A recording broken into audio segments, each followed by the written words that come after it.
افسوس کے ساتھ کہنا پڑتا ہے کہ ایک خاص طبقے کی بالادستی کے قیام اور دوسرے طبقات کو رسوا کرنے، حاشیے پر دھکیلنے اور محروم بنانے کی باقاعدہ اور منظم کوششیں کی جا رہی ہیں۔ قابل افسوس امر یہ ہے کہ اس مکروہ مہم کو صرف حکومتی سرپرستی ہی حاصل نہیں ہے بلکہ حکومت ہی کروا رہی ہے۔ خاص طور پر جب مسلمانوں کی بات آتی ہے تو انہیں قانونی طور پر بے بس، سماجی طور پر علیحدہ اور معاشی طور پر کمزور بنانے کی سازشیں عروج پر ہیں۔ ان کے مذہب، ان کی شناخت اور وجود کو غیر ضروری، یہاں تک کہ ناقابل برداشت بنا دیا گیا ہے۔ یہ حالات اس نہج پر پہنچ چکے ہیں کہ آج مسلمان خود کو راہ چلتے غیر محفوظ محسوس کرتے ہیں۔ انہیں قدم قدم پر حقارت اور نفرت کا سامنا ہے۔ جب یہ اپنے جائز حقوق کے لیے آوازیں اٹھاتے ہیں تو ان کے گھروں کو بلڈوزر کے ذریعے برباد کر دیا جاتا ہے۔ وطن عزیز میں مسلمانوں پر سرکاری سرپرستی میں جاری منافرت اور ظلم و ستم کی یہ لہر انہیں شدید مشکلات سے دوچار کر رہی ہے۔ اسی سرزمین کے ایک شاعر تھے، بڑے خوبصورت انداز میں اب سے بہت پہلے آج کے حالات پر روشنی ڈال گئے۔ غضب کی فتنہ سازی آئے ہے اس آفت جاں کو، غضب کی فتنہ سازی آئے ہے اس آفت جاں کو، شرارت خود کرے ہے اور تہمت ہمیں تہمت لگاتے ہیں، شرارت خود کرے ہے اور ہمیں تہمت لگا دے ہے، میری بربادیوں کا ڈال کر الزام دنیا پر، وہ ظالم اپنے منہ پر ہاتھ رکھ کر مسکرا دے ہے، اب انسانوں کی بستی کا یہ عالم ہے کہ مت پوچھو، لگے ہے آگ ایک گھر میں تو ہم سایہ ہوا دے ہے، کلیجہ تھام کر سنتے ہیں لیکن سن ہی لیتے ہیں، میرے یاروں کو میرے غم کی تلخی بھی مزہ دے ہے۔ گزرے یار ہے، عدل و انصاف کے بغیر بڑی سے بڑی ریاست، بڑے سے بڑا ملک باقی نہیں رہ سکتا۔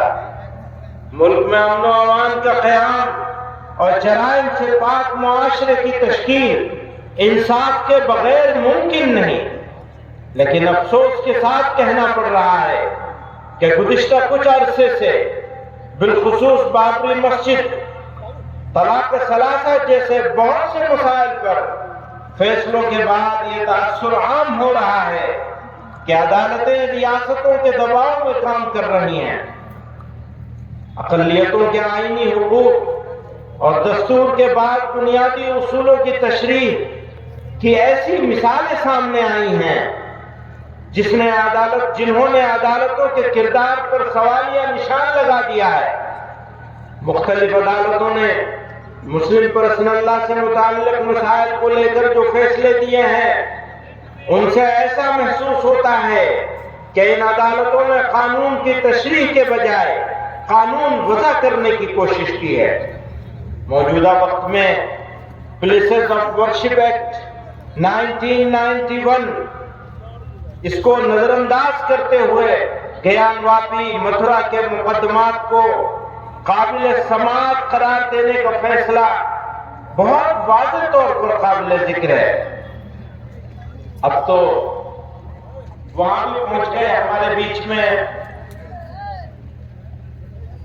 عبد الواحد چشتی صاحب، انگارہ شاہ صاحب موجود ہیں اجمیر شریف سے۔ سوال ملک کا ہے، یہ ملک انصاف کے ساتھ، برابری کے ساتھ برابر کے حقوق کے ساتھ اقلیتوں اور اکثریت کی تفریق کے بغیر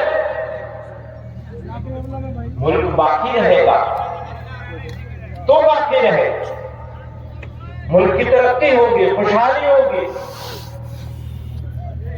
سڑکیں بنائی جائیں، ایئرپورٹ بنائے جائیں، ٹرینیں چلائی جائیں، ترقی کے جو کام دنیا میں ہیں جن کا تعلق میٹیریل سے ہے وہ ضرور کیا جائے، لیکن جس کا تعلق انسانوں سے ہے اگر وہ نظر انداز ہو جائے گا تو یاد رکھنا یہ ملک کبھی ترقی نہیں کر سکے گا، پھر یہ انسانوں کا نہیں جانوروں کا ملک ہوگا۔ اگر برابری نہیں ہوگی، اگر انصاف نہیں ہوگا، اگر انسانوں کے بیچ میں مذہب کی بنیاد پر، ذات پات کی بنیاد پر تفریق ہوگی، اگر لوگوں کو ذلیل کیا جائے گا تو یہ اس سے بڑی ملک کے ساتھ دشمنی اور غداری کچھ نہیں ہو سکتی۔ بزرگوں اور دوستوں، میں یہ کہنا چاہتا ہوں، ہمارے بیچ میں انگارہ شاہ صاحب موجود ہیں، یاد رکھنا یہ جو وقت ہے نا یہ بدلتا ہے، ایک جیسا نہیں رہتا۔ آج اگر رات ہے، اندھیرا ہے تو ہمیشہ نہیں رہے گا، صبح تو ہوگی ضرور، صبح تو ضرور ہوگی، ہمارا یقین ہے۔ اس لیے گھبرانے کی، مایوس ہونے کی قطعاً ضرورت نہیں ہے۔ میں اوقاف کے اوپر یہ کہنا چاہتا ہوں، وقف ایک دینی معاملہ ہے۔ مسلمان آخرت کی ثواب کی غرض سے اپنی جائیداد وقف کرتے ہیں۔ یاد رکھیے، یہ اوقاف کسی بادشاہ یا کسی حکومت کی ملکیت نہیں، یہ 100% مسلمانوں کی وقف کردہ جائیدادیں ہیں۔ ہمارے ملک میں وقف جائیدادوں کی کثرت اس بات پر دلالت کرتی ہے کہ دین اسلام نے انسانوں کی خیر خواہی اور فلاح و بہبود پر کس قدر زور دیا ہے، مسلمانوں نے کس فراخ دلی کے ساتھ اللہ کی رضا اور صدقہ جاریہ کے لیے اپنی جائیدادیں وقف کی ہیں۔ یہ وقف ہمارے بزرگوں کی وراثت ہے، آج اسے ہم اس طرح ضائع ہوتے نہیں دیکھ سکتے۔ ہم دہائیوں سے اس کے خرد برد ہونے، اس پر ناجائز قبضہ اور تسلط ہونے کی شکایت کرتے رہے ہیں۔ جمعیت علماء ہند نے حکومتوں سے بارہا مطالبہ کیا ہے کہ وقف جائیدادوں کا انتظام و انصراف SGPC کے طرز پہ کیا جائے، لیکن حکومتوں نے کوئی توجہ نہیں دی اور وقت کی بدحالی کا تماشا دیکھتے رہے۔ بزرگوں اور دوستوں، اس پر مزید ظلم یہ ہوا کہ موجودہ حکومت اس طرح کی ترمیم کرنا چاہتی ہے کہ ناجائز قبضہ کرنے والوں کا قبضہ آسان ہو جائے اور جنہوں نے قبضے ناجائز کر رکھے ہیں ان کا تسلط مکمل ہو جائے۔ بزرگوں اور دوستوں، یہ جو پروپیگنڈا کیا جا رہا ہے نا کہ جہاں پہ انگلی رکھ دیں گے وہ ہو جائے گی، یہ جھوٹا پروپیگنڈا ہے۔ اپنی ہی جائیدادیں، ان کے اپنے وزیر نے اسی مرتبہ کے سیشن میں یہ بات کہی ہے کہ اتنی جائیدادیں اوقاف کی جو ہے وہ لوگوں نے قبضے کر رکھے۔ اگر ہاتھ رکھنے سے وہ جائیداد مل جاتی ہوتی تو خود اوقاف کی جائیدادوں پر اتنے سارے لوگوں کے قبضے کیسے ہوتے؟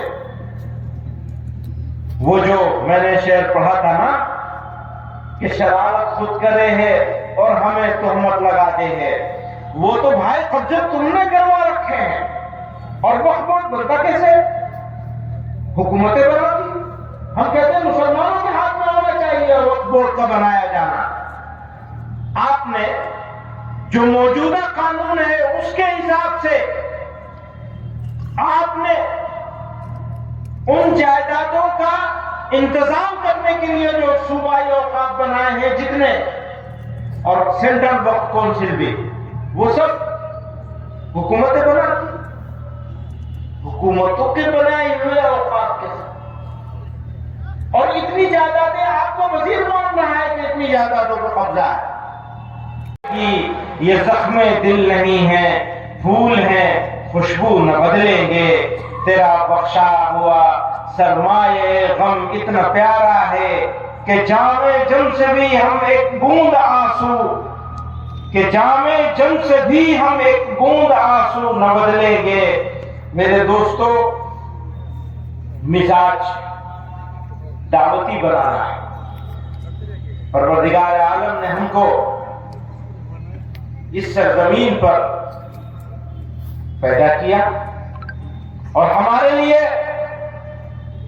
یہ انعام ہے اس کا کرم ہے، اس کی مہربانی ہے کہ اس نے اس سرزمین پر ہم کو پیدا کیا. ہو سکتا ہے ہم کسی ایسی سرزمین پر پیدا ہوتے جہاں سب ایک طرح کے لوگ ہوتے، ہمارے جیسے لوگ ہوتے. اللہ تعالی نے ہم کو اس مختلف خیال، مختلف عقائد کے سرزمین پر پیدا فرمایا، اور ہمارے لیے اس سرزمین کو میدان عمل بنا دیا. یہ افسوس اور دکھ کی نہیں بلکہ خوشی، مسرت اور شکر گزاری کا موقع ہے.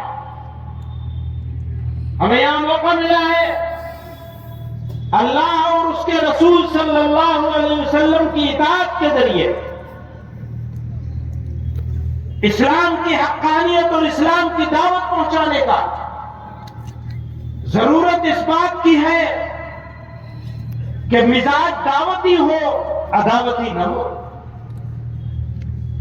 آج دیکھنے میں یہ آیا ہے کہ کچھ لوگ، کچھ جماعتیں، کچھ تنظیمیں اور ہمارے برادرانہ وطن میں بھی تھوڑے پولیٹیکل فائدے کے لیے لوگ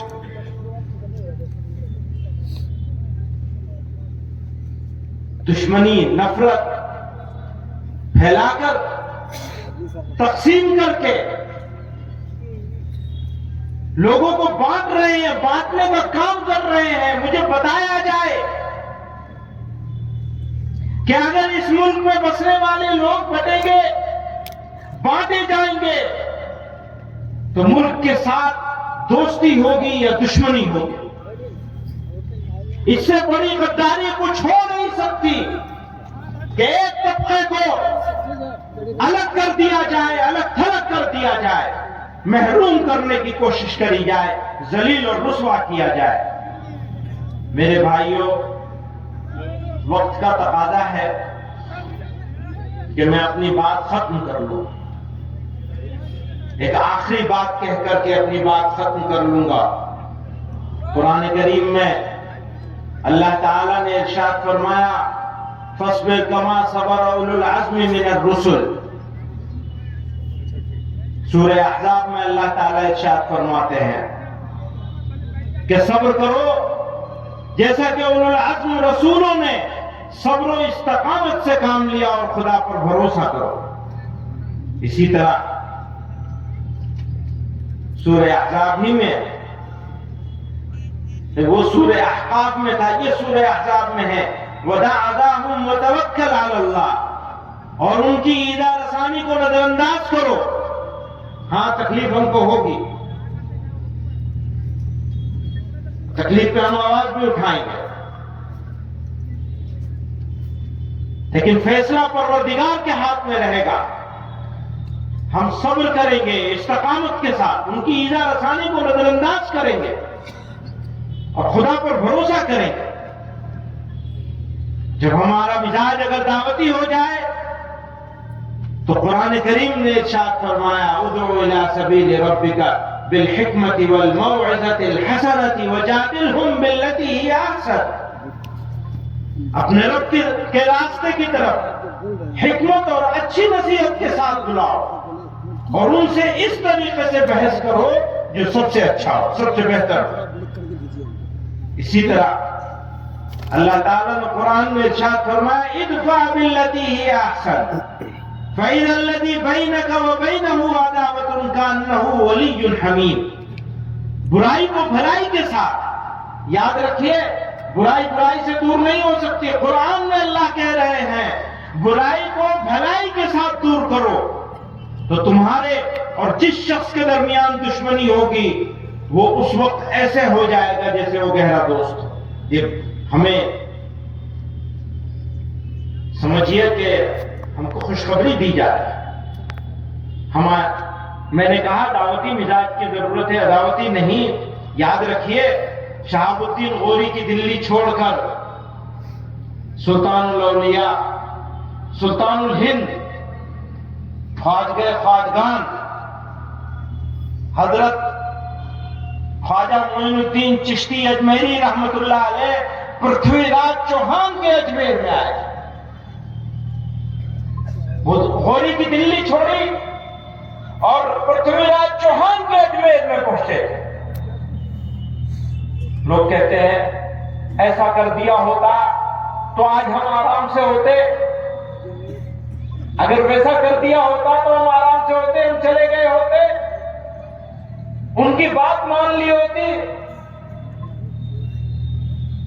دعوت کا بنیادی تقاضا یہ تھا کہ مذہب کے نام پر بنائے جانے والے اسٹیٹ کے آئیڈیا کو ریجیکٹ کیا جاتا تھا، اور ہم آج بھی ریجیکٹ کرتے ہیں اس آئیڈیا کو.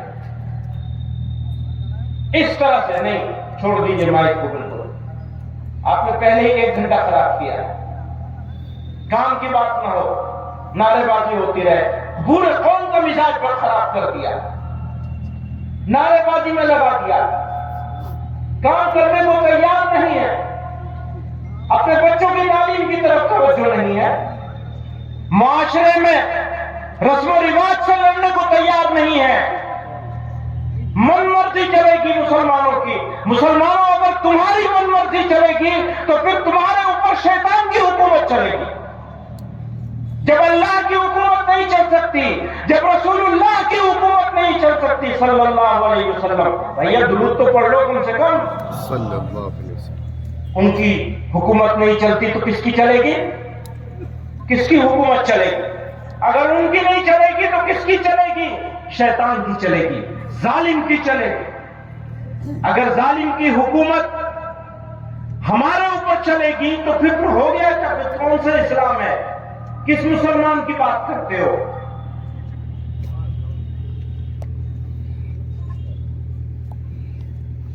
مشکلات و مسائل یاد رکھنا، اگر تم مسلمان ہو تو مشکل ضرور آئے گی. وَلَنَبْلُوَنَّكُمْ بِشَيْءٍ مِّنَ الْخَوْفِ وَالْجُوعِ وَنَقْصٍ مِّنَ الْأَمْوَالِ وَالْأَنفُسِ وَالثَّمَرَاتِ وَبَشِّرِ الصَّابِرِينَ. فرماتے ہیں اور ہم تمہاری آزمائش کرتے رہیں گے، کچھ خوف سے، کچھ بھوک سے، اور جان و مال اور پھلوں کے نقصان سے، یعنی تمہارا اتنا اجاڑا جائے گا. تیار ہو اس کے لیے؟ تیار ہونا پڑے گا. اگر مسلمان ہو تو تیار ہونا پڑے گا. کہتے ہیں حسب الناس ان یترکوا ان یقولوا آمنا وهم لا یفتنون. آزمائے نہیں جاؤ گے. پہلی آزمائش یہ ہے کہ ہم اپنی من مرضی کرنا چھوڑ دیں. یہ ہے پہلی آزمائش. اپنی من مرضی کرنا چھوڑ دیجئے. اپنی شادیاں اس کے مطابق کیجئے جو اسوہ رسول ہے صلی اللہ علیہ وسلم. آپ کی شادیاں، آپ کے بچے، آپ کے گھر، آپ کے معاملات، آپ کا پڑوس، اگر وہ ٹھیک ہے تو سب ٹھیک ہے، وہ نہیں ٹھیک تو کچھ نہیں ٹھیک. بزرگوں اور دوستوں، میں ابھی آ رہا تھا تو مجھ سے بنگلہ دیش کے بارے میں سوال کر رہے ہیں. میں نے کہا اگر کوئی غیر مسلم کسی مسلمان کے درمیان میں رہتا ہے اور وہ اپنے آپ کو غیر مسلموں سے زیادہ، غیر مسلموں کے علاقے میں رہنے والے غیر مسلموں سے زیادہ محفوظ نہیں سمجھتا، باعزت نہیں سمجھتا، تو یہ مسلمان کے لیے افسوس، دکھ اور صدمے کا مقام ہے. یہ مسلمان کے اوپر سوال ہے. اور اقلیتیں اس پورے خطے میں رہنے والی کسی ملک کی اقلیتیں ہوں، اگر اقلیتیں چاہے یہاں ہو اور چاہے وہاں ہو اپنے آپ کو غیر محفوظ سمجھتے ہیں، اگر ان کو ایسا لگتا ہے کہ ان کو عزت اور سمان نہیں مل رہا ہے، تو یاد رکھنا وہ ملک مہذب کہلائے جانے کے قابل نہیں ہے. چاہے ہمارا ملک ہو اور چاہے پڑوس کا ملک ہو، چاہے بنگلہ دیش ہو، چاہے پاکستان ہو، چاہے افغانستان ہو، کوئی ملک ہو، اقلیتیں باعزت ہونی چاہیے، سمان ہونا چاہیے مائنورٹیز کا اس پورے خطے میں. آج ہم نے یہ خواب سجایا ہے کہ یہ خطہ بر صغیر اگلے 100 سالوں میں دنیا کو لیڈ کرے گا. امریکہ کے ہاتھ میں نہیں رہے گی اب قیادت انشاءاللہ. لیکن بھائی ہمارا بغیر کیسے ہوگا؟ ہمارا بغیر نہیں ہوگا. ہمیں لینا پڑے گا تم کو، ہمیں سمان دینا پڑے گا، ہمیں موقع دینا پڑے گا، برابر کی اپرچونٹی دینی پڑے گی، تو اگلی صدی ہماری ہوگی. اللہ تعالی ہمیں سچا پکا مسلمان بنائے، آمین. صحیح راستے پہ چلنے کی توفیق عطا فرمائے اور ہماری بدعمالیوں سے ہماری حفاظت فرمائے. وآخر دعوانا ان الحمدللہ.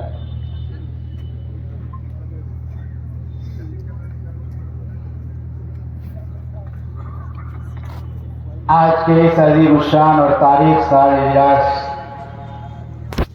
کا آخری خطاب اور کلیدی خطاب مخدوم گرامی حضرت مولانا مفتی سید محمد عفان صاحب منصور پوری دامت برکاتہم العالیہ کا ہوگا.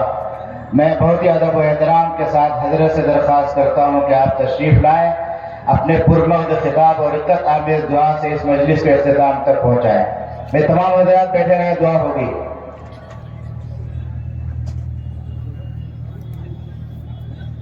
الحمد لله كفى وسلام على عباده الذين اصطفى. أما بعد فقد قال رسول الله صلى الله عليه وسلم: إن الله تبارك وتعالى يرضى لكم أن تناصحوا من ولاه الله أمركم. صدر محترم دامت برکاتہم العالیہ، اسٹیج پر تشریف فرما جمعیت علماء ہند کے صدر باوقار حضرت اقدس مولانا سید محمود اسعد مدنی دامت برکاتہم العالیہ اور دیگر علماء کرام، ملی، سیاسی اور سماجی میدانوں میں گراں قدر خدمات انجام دینے والی معزز شخصیات اور بھاری تعداد میں تشریف لانے والے یہاں میرے بہت ہی محترم بزرگ بھائی اور نوجوان ساتھی، جمعیت علماء کشن گنج کے زیر اہتمام یہ عظیم الشان اجلاس عام ایک ایسے وقت میں منعقد ہو رہا ہے کہ جب نہ صرف ہمارا یہ ملک بلکہ پورا عالم اسلام مختلف طرح کے مسائل سے دوچار ہے. غزہ اور فلسطین کی جو کربناک صورتحال ہے وہ کسی پر مخفی اور پوشیدہ نہیں ہے.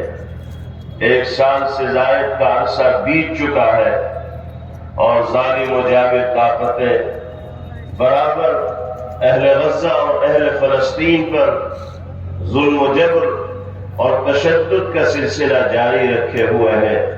بلا مبالغہ لاکھاں لاکھ اہل ایمان جن میں بزرگ، خواتین، نوجوان، بچے سب شامل ہیں جام شہادت نوش کر چکے.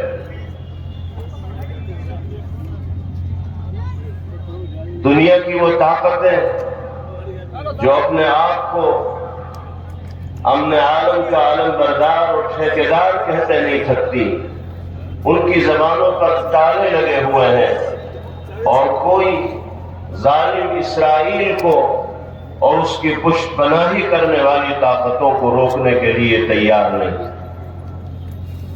ہمارے ملک کی جو صورتحال ہے اس پر تفصیل سے اس اجلاس عام میں مختلف حضرات نے ہمارے اور آپ کے سامنے روشنی ڈالی۔ مسلمان جو اس ملک کا وہ حصہ ہے، وہ جز ہے کہ جس کو الگ کر کے ہندوستان کو دنیا کے نقشے پر ہندوستان تصور نہیں کیا جا سکتا، اس کو کنارے کرنے کی برابر منظم اور منصوبہ بند سازش رچی جا رہی ہے۔ حق تلفی کا ماحول عام ہے، اہل ایمان کو مسلسل ٹارگیٹ اور نشانہ بنایا جا رہا ہے، اور اب تو حد ہو گئی کہ عرض وطن کے وہ خطے جو صدیوں سے اللہ کی بارگاہ میں سجدہ ریز ہونے کے لیے استعمال ہوتے رہے ہیں، جہاں اہل ایمان اپنی جبین اور پیشانی کو اللہ کی بارگاہ میں جھکاتے رہے ہیں، فرضی دستاویز تیار کر کے افسانوی کہانیاں گڑھ کر کے ایک شخص عدالت کے اندر جاتا ہے اور ان عبادت خانوں کو بت خانوں میں تبدیل کرنے کی سازش رچنے کی کوشش کرتا ہے۔ عدالتوں کو بھی نہ جانے کیا سوچتا ہے کہ وہ کسی بھی آدمی کی درخواست کو سماعت کے لیے قبول کرتی ہیں اور جائزے کا اور سروے کا آرڈر دے دیا جاتا ہے، اور وہ ملک جس میں اس حوالے سے امن کی فضا قائم رہتی ہے، انتشار کے ماحول کو عام کر دیا جاتا ہے۔ جب اللہ کے گھروں کے ساتھ، مساجد کے ساتھ، عبادت خانوں کے ساتھ یہ ناروا سلوک اور برتاؤ کیا جائے گا تو یاد رکھیے اس دنیا میں بسنے والے انسان عزت و عافیت اور چین کے ساتھ نہیں رہ سکتے۔ جمعیت علماء کشن گنج کے اس عظیم الشان اجلاس عام کے موقع پر ہزاروں کی تعداد میں موجود اہل ایمان اور ہندوستانی باشندوں کے دل کی آواز ہم ایوان حکومت تک پہنچانا چاہتے ہیں کہ مسلمان ہر چیز گوارا کر سکتا ہے، برداشت کر سکتا ہے، لیکن اللہ کے قانون کے ساتھ، اللہ کے گھروں کے ساتھ اور سرکار دو عالم جناب محمد الرسول اللہ صلی اللہ تعالی علیہ وسلم کے شان اقدس کے ساتھ اگر گستاخانہ معاملہ کیا جائے گا تو یہ وہ حرکت ہے کہ جس کو تاریخ میں نہ کبھی مسلمان نے برداشت کیا ہے، نہ آج کر رہا ہے اور نہ مستقبل میں برداشت کر سکتا ہے۔ مساجد کے تحفظ کے لیے، مدارس کے تحفظ کے لیے، اوقاف کے تحفظ کے لیے سرکار دو عالم جناب محمد رسول اللہ صلی اللہ تعالی علیہ وسلم کے ناموس کے تحفظ کے لیے پہلے بھی ہم نے جان کی بازی لگائی ہے، آج بھی جان نچھاور کرنے کے لیے تیار ہے، اور کل بھی یہ قوم تحفظ ناموس رسالت کے لیے جامع رسالت نذرانہ شہادت پیش کرنے کے لیے تیار رہے گی، قربانی پیش کرنے کے لیے تیار رہے گی۔ یہ ہمارے دل کی آواز ہے جس کا مظاہرہ اہل ایمان اس دنیا میں کرتے چلے آئے۔ ہم یہ کہنا چاہتے ہیں کہ یہ ملک سب کا ہے اور سب کو آزادی کے ساتھ اپنے مذہبی شعائر پر عمل کرتے ہوئے اس ملک میں زندگی گزارنے کا حق حاصل ہے۔ جو طاقتیں اقتدار تک پہنچی ہے، نظام حکومت جن کے ہاتھوں میں ہے، ان کو آئین اور دستور کے مطابق نظام کو چلانے کی ضرورت ہے۔ اگر وہی طاقتیں جو نظام حکومت کو چلا رہی ہیں آئین ہند اور دستور کی دھجیاں اڑانے والی ہوں گی تو بغاوت کا مقدمہ تو انہی کے خلاف قائم ہونا چاہیے۔ دستور شکنی کرنے والی وہ طاقتیں ہیں جن کی حفاظت دستور کا تحفظ ہونا چاہیے، آئین کا تحفظ ہونا چاہیے۔ اگر وہی طاقتیں آئین و دستور کی شقوں کی کھلی خلاف ورزی کر رہی ہوں گی تو بتائیے کہ یہ ملک ترقی کی منازل کیسے طے کرے گا؟ مہذب ملکوں میں اس ملک کا شمار کیسے کیا جائے گا؟ اس لیے اہل وطن کی جانب سے، ملک کے انصاف پسند باشندوں کی جانب سے حکومتوں کو یہ پیغام دیا جا رہا ہے کہ آپ ملکی آئین و دستور کے مطابق نظام حکومت کو چلانے کی کوشش کریں، اور آپ کے ذریعے سے کوئی ایسا اقدام نہ ہونا چاہیے جو آئین ہند اور دستور ہند کے خلاف ورزی کے اوپر مبنی۔ نفرت کا ایک ایسا ماحول بنا دیا گیا ہے کہ جس کی نظیر شاید تاریخ میں اس ملک میں پہلے دیکھنے کو نہ ملی ہو۔ ابھی پچھلے دنوں مدھیہ پردیش کا واقعہ وائرل ہوا کہ ایک نوجوان لڑکا چند چھوٹے مسلمان بچوں کو زد و کوب کر رہا ہے، مار رہا ہے، پیٹ رہا ہے اور زبردستی ان سے جے شری رام کہلوا رہا ہے۔ کیسے ایک نوعمر لڑکے کو یہ جرأت ہوئی کہ وہ چھوٹے چھوٹے مسلمان بچوں کے ساتھ ظلم و زیادتی کا یہ معاملہ کرے؟ کیا حقوق اطفال کے تحفظ کا علم اٹھانے والی تنظیمیں جو بچوں کے حقوق کو دلانے کے لیے متحرک و سرگرم دکھائی دیتی ہیں، ان کی آنکھوں پہ پٹی بندھی ہوئی ہے، وہ اس واقعے کا نوٹس لینے کے لیے تیار کیوں نہیں؟ بچوں کے ساتھ ظلم و جبر و تشدد کا یہ معاملہ کیوں کیا جا رہا ہے؟ اور ایک دن میں اس طرح کے واقعات پیش نہیں آتے۔ اس طرح کا ماحول بنانے کے لیے سالوں سازشیں رچی گئیں، زہر گھولا گیا، نفرت کا ماحول عام کیا گیا۔ اسی کا یہ نتیجہ ہے کہ اس طرح کے واقعات روز بروز دن بدن پیش آ رہے ہیں، اور یہ واقعات ملک کی امن کے، سلامتی کے لیے، یکجہتی کے لیے، استحکام اور مضبوطی کے لیے خطرہ ہے۔ اگر اس طرح کی منافرت اور باہمی کھینچتان ملک میں بسنے والے لوگوں کے درمیان برقرار رہے گی یا اس میں اضافہ ہوگا تو یہ ملک امن و سلامتی کے ساتھ ترقی کے منازل طے نہیں کر پائے گا۔ جمعیت علماء ہند کے اس اسٹیج سے جو آواز دی گئی ہے، تجاویز کی شکل میں جو پیغامات پیش کیے گئے ہیں، اور یہاں آنے والے حضرات نے جن افکار و خیالات اور نظریات آپ سے شیئر کیے ہیں، ان سب کا تقاضا یہی ہے کہ نظام حکومت چلانے والے آئین ہند اور دستور کی پاسداری کریں اور ملک میں بسنے والی تمام اقلیتوں اور بالخصوص مسلمانوں کے ساتھ عزت و احترام اور سمان کا معاملہ کریں، اور جس کا جو حق ہے اسے وہ حق دے۔ کسی کے ساتھ ظلم و زیادتی ہوگی تو ملک کا امن اور ملک کی سلامتی انتشار کا شکار ہو جائے گی، پارا پارا ہو جائے گی۔ ہمارے اور آپ کے لیے ان حالات میں یہ پیغام ہے کہ ہمیں اللہ کی رسی کو مضبوطی سے تھامے رکھنا ہے، اور سرکار دو عالم جناب محمد الرسول اللہ صلی اللہ تعالی علیہ وسلم نے کامیابی کے حصول کے لیے جو نسخے بیان فرمائے ہیں، اس کی روشنی میں زندگی گزارنے کا عادی بننا ہے۔ اپنے درمیان اتفاق و اتحاد کی فضا قائم کی جائے، مختلف اسباب و عوامل کی بنا پر اپنے درمیان انتشار و افتراق کا ماحول کسی بھی صورت میں پیدا نہ کیا جائے۔ ہم اگر خانوں میں بٹیں گے، انتشار کا شکار ہوں گے، مختلف سیاسی پارٹیوں سے وابستگی کی بنا پر خانوں میں تقسیم ہوں گے، یا قبائل اور برادریوں کی بنا پر خانوں میں تقسیم ہوں گے، یا علاقائی تعصب کی بنا پر مختلف زاویوں کے اندر تقسیم ہوں گے، تو اس کا نقصان اجتماعی طور پر ہمیں اور آپ کو جھیلنا پڑے گا، کسی اور کو نقصان کا سامنا نہیں کرنا پڑے گا۔ دشمن میدان مار جائے گا اور ہم شکست سے ہمکنار ہو جائیں گے۔ اللہ نے قرآن پاک میں فرمایا وَأَطِيعُوا اللَّهَ وَرَسُولَهُ، اللہ اور اس کے رسول کا کہنا مان کر زندگی گزارو۔ قرآن کی بنیاد پر ایک پلیٹ فارم پر مضبوط، متحد اور مجتمع ہو جاؤ۔ وَلَا تَنَازَعُوا فَتَفْشَلُوا، اور آپسی جھگڑوں کا شکار مت ہو، ایک دوسرے کی ٹانگ کھینچنے میں نہ لگو، ایک دوسرے کی ترقی سے کڑھن محسوس مت کرو۔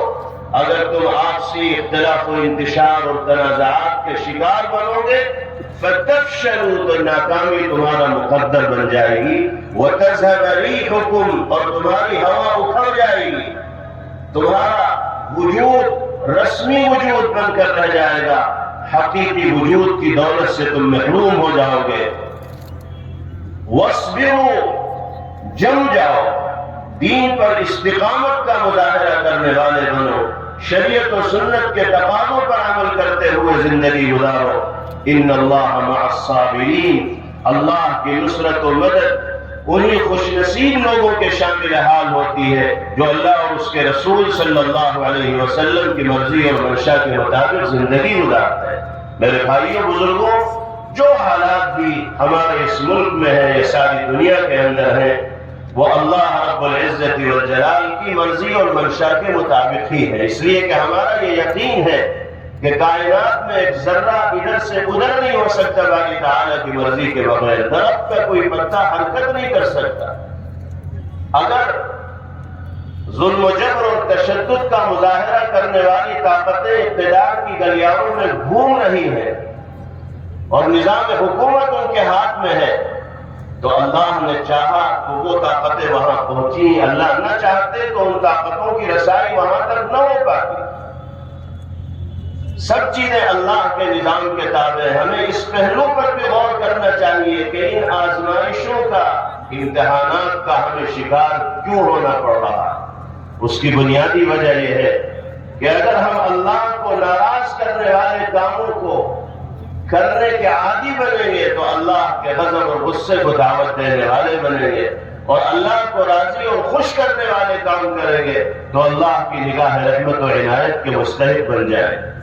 اگر ہم گناہوں سے، بدعمالیوں سے، حق تلفی سے، لوگوں کے حقوق کو دبانے سے، جھوٹ سے، غیبت سے، چغلی سے، بے ایمانی اور خیانت سے باز آئیں گے اور فرائض و واجبات کی ادائیگی کا اہتمام کریں گے تو اللہ کی مدد شامل حال ہوگی اور انشاءاللہ حالات تبدیل ہوں گے، عزت و عافیت، اطمینان و سکون مقدر بنے گا۔ نبی کریم علیہ الصلوۃ والسلام نے فرمایا ان اللہ یرضی لکم ان تناصحوا من ولاه اللہ امرکم۔ اے انسانوں، اے مسلمانوں، اے ابن آدم، یاد رکھو اللہ تم سے راضی اور خوش ہوتے ہیں اس بات پر کہ تم ان لوگوں کے ساتھ خیر خواہی کا مظاہرہ کرنے والے بنو جن کو تمہارا ذمہ دار بنایا گیا ہے۔